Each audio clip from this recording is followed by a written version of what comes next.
But आप लोग की कांग्रेस से दूरी की वजह क्या है? क्या राहुल गांधी की क्षमता में आपके पिता केसीआर को आपको भरोसा नहीं है? देखिए, एक बात यह है अंजना जी, अगर आप पूरा हिंदुस्तान के हिस्ट्री देख लेंगे पिछले 75 ईयर्स में, एक तो सबसे ज़्यादा टाइम मिला है कांग्रेस को देश को सुधारने का, बाद में मिला है बीजेपी को। हमें आज लगता है कि दोनों पार्टीज ने इस देश को फेल किया है। जितना डेवलपमेंट हो सकता था उतना किया नहीं है। आज भी मोदी जी बोलते हैं हमें 5 ट्रिलियन इकोनॉमी बनना है। अगर हमें सही में चाइना से कम्पीट करना है तो चाइना का इकोनॉमी तो आज 18 ट्रिलियन है, तो हमें 18 ट्रिलियन की एटलीस्ट आकांक्षा तो रखनी चाहिए ना, एस्पिरेशन तो रखनी चाहिए। तो कांग्रेस और बीजेपी देश की आकांक्षा को, देश की क्षमता को हमें लगता है उन्होंने धीमी कर दिया है। तो उसको आगे बढ़ाने के लिए, पोटेंशियल अनलॉक करने के लिए नए प्लेयर्स को आने का ज़रूरत है। वो हमारी फंडामेंटल डिफरेंस है कांग्रेस और बीजेपी से। दूसरी बात, बीजेपी का जिस तरीके से आज बर्ताव है, जिस तरीके से इन्होंने हर तरीके से यूथ को, फार्मर्स को, जवानों को, सबको फेल किया है, हमें लगता है इनको जाना चाहिए। तो अब विकल्प क्या है हमारे सामने? जितने भी बाकी पार्टी से उनको जोड़ना चाहिए। हम भी नेशनल पार्टी के तरह से हमने रजिस्टर किया है, तो हम हर एक क्षेत्र में हम कोशिश करेंगे, जिस स्टेट में, जिस प्रदेश में लाइक माइंडेड पार्टी से उनके साथ जुड़ के काम करेंगे और बराबर बीजेपी को हराने का पूरा कोशिश करेंगे। बीआरएस नाम बदलने से, टीआरएस से, क्या आपको लगता है कि मोदी के सामने चैलेंजर केसीआर बन जाएंगे? हमने कभी ये नहीं कहा मैम, हमने कहा है बीआरएस जो टीम में रहेगी, बीआरएस लाइक माइंडेड की जो टीम होगी, ऐसा एक कोएलिशन बनेगा जिससे ऑटोमेटिकली नेता उभर के आएंगे। देखिए, नेता की बात नहीं है, एक नेता से पूरा देश नहीं बदलने वाला है। हमने ये लगातार देख लिया। मोदी जी का भी दावा था 2014 से पहले कि मैं आ जाऊंगा, ये कर दूंगा, वो कर दूंगा, रुपये की वैल्यू नहीं गिरने दूंगा, चाइना को आने नहीं दूंगा। लेकिन आज चाइना घुस के आके 5 किलोमीटर के अंदर गांव बना रहा है। चाइना ऑफिशियली डिक्लेयर कर रहा है अरुणाचल प्रदेश में कि 15 गांव को नेम कर रहा है इंडिया के 15 विलेजेस को, फिर भी मोदी जी चुप्पी साधते। तो हमने देख लिया ना, 10 साल उनको मौका दे दिया है।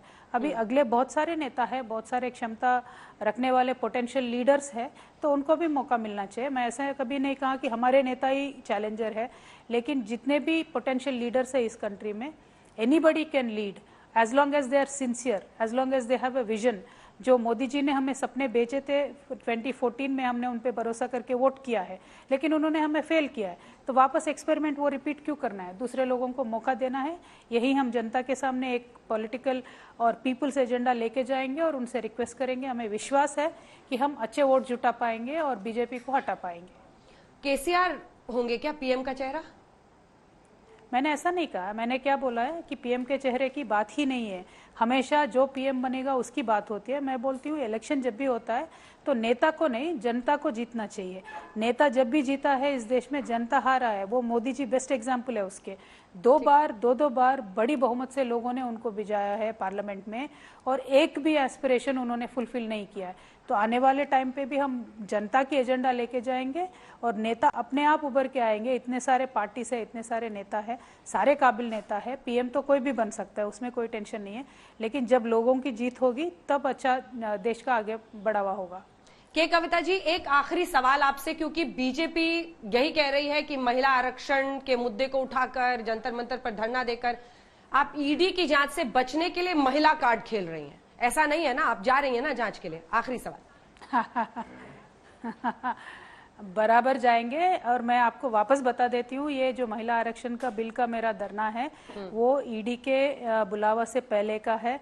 उसको मैं बोलती हूँ महिला आरक्षण के बिल के मुद्दे से नजर हटाने के लिए ही ईडी ने मुझे एक दिन पहले बुलाया है। ईडी का खेल है, मेरा नहीं है। और मैं कल जा रही हूँ धरना देने के बाद, नेक्स्ट डे मैं ईडी जाऊंगी, उनके सवालों का पूरा आंसर दूंगी और उनसे कोऑपरेट करूंगी। तो इस मामले में कोई टेंशन नहीं है। लेकिन आखिरी बार मैं आपसे भी रिक्वेस्ट करना चाहती हूँ, महिला आरक्षण बिल बहुत इंपॉर्टेंट है मैम। जब तक महिला भागीदारी नहीं बनती है पॉलिटिकल स्पीयर में, देश का डेवलपमेंट वन साइडेड होगा।